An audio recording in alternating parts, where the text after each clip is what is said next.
Au-delà d'une simple critique, au-delà d'un simple jugement, lisons d'abord Ézéchiel chapitre 2, du verset 6 au verset 7.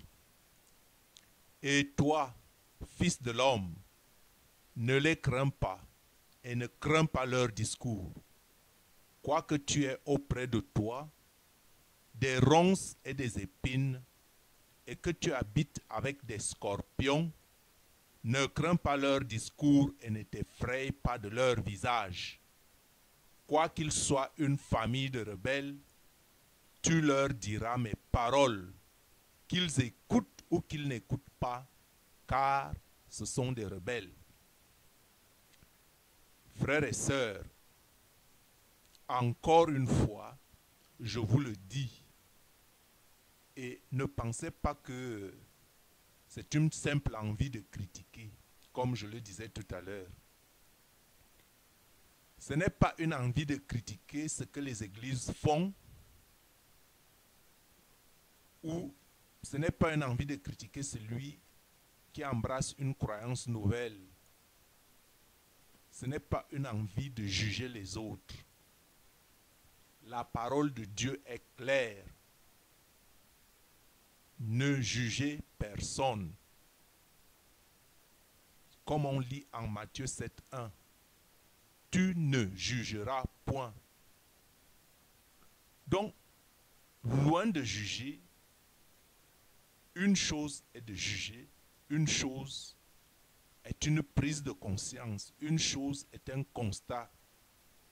Et par conséquent, quand on sonne la trompette de Dieu, quand on est au service de Dieu, quand on est une alerte, pour les masses qui sommeillent dans une parodie de croyance, on pense toujours, lui, il veut se lever au-dessus des masses. L'Esprit de Dieu nous aide à nous relever de notre sommeil.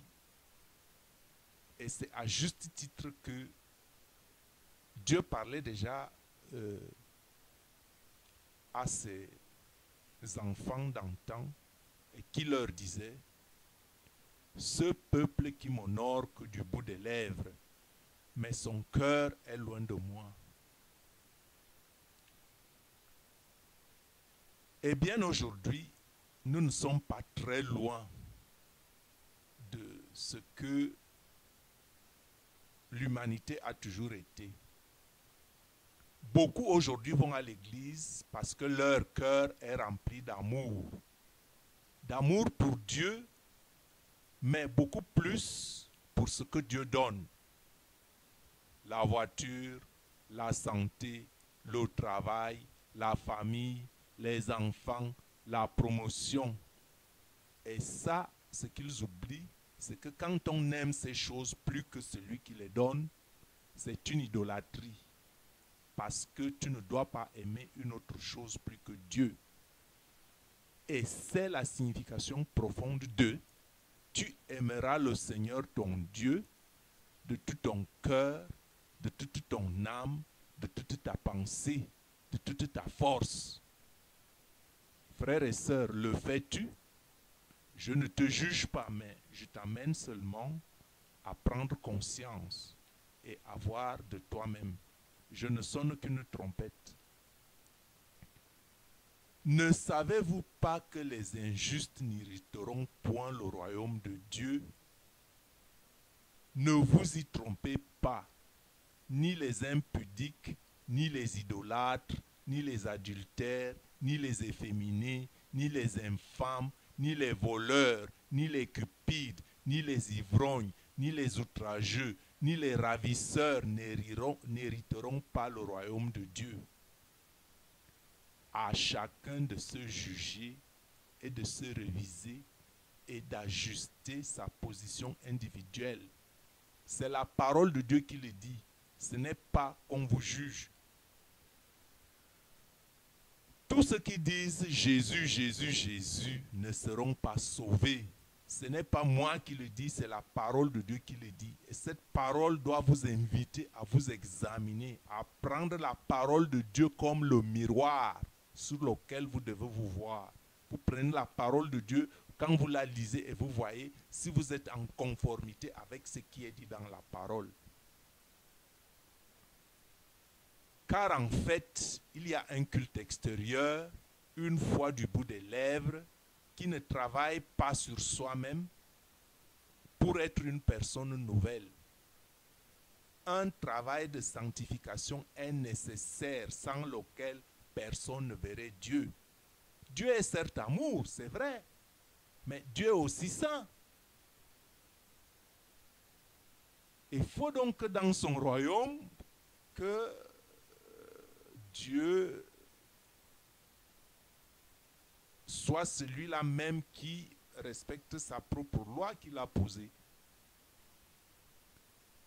Donc, bref, ne soyons pas seulement une personne charnelle qui aime entendre la parole de Dieu, ce que les églises disent, juste des traditions et des rites sans en comprendre la signification profonde.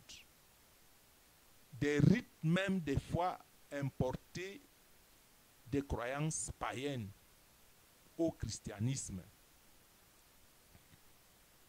Et c'est pourquoi beaucoup préfèrent suivre un évangile qui les arrange, un évangile qui convient à leur façon de vivre, et ainsi ils ont une conscience tranquille, se disant faire la volonté de Dieu. Est-ce que la volonté de Dieu, c'est ce qu'on vous raconte? Remettons-nous en cause. Remettons-nous en cause parce que l'ennemi ne dort pas. L'ennemi fait aussi son travail et il nous embobine dans son filet. L'ennemi, c'est un menteur, c'est le père du mensonge. Et le mensonge de l'ennemi qui est entré au cœur même de beaucoup d'églises pour amener les masses à la perdition, tenant beaucoup de croyants prisonniers de systèmes religieux, comme celui des pharisiens d'antan, que Jésus a vivement de son vivant fait le reproche. Il les a critiqués vivement. Et ils étaient convaincus en crucifiant Jésus que c'était eux le chemin. Donc, frères et sœurs, c'est un appel, on ne vous juge pas. Ne vivez pas au rebord de la foi. Ne vous masquez pas la conscience. Ne soyez pas un chrétien tiède. Ne mettez pas en jeu votre vie éternelle. Et si ce que vous faites n'était pas suffisant, il ne suffit pas d'avoir la volonté d'aller au ciel, mais il faut y travailler. Puisque tu n'es ni bouillant ni chaud, je te vomirai. Ça, c'est dit en Apocalypse 3,16. Et plus loin, l'apôtre Jean nous dit, vous connaîtrez la vérité et la vérité vous affranchira. Ne savez-vous pas que vous êtes le temple du Saint-Esprit et que votre corps ne vous appartient pas? L'Esprit Saint peut-il habiter quelqu'un et cette personne reste la même? Les apôtres et les disciples de Jésus n'ont-ils pas parlé en d'autres langues une fois que l'Esprit Saint était descendu en eux? Ils ont parlé des langues qu'ils ne connaissaient pas. Et ne savez-vous pas que Dieu n'habite pas dans les maisons faites de main d'hommes? Que Dieu n'habite pas les églises? Dieu n'habite pas les églises, mais Dieu habite le temple saint. Le temple de Dieu, c'est toi.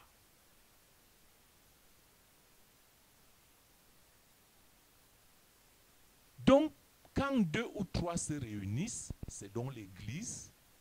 Quand 2 ou 3 se réunissent à l'église, je me mettrai au milieu d'eux.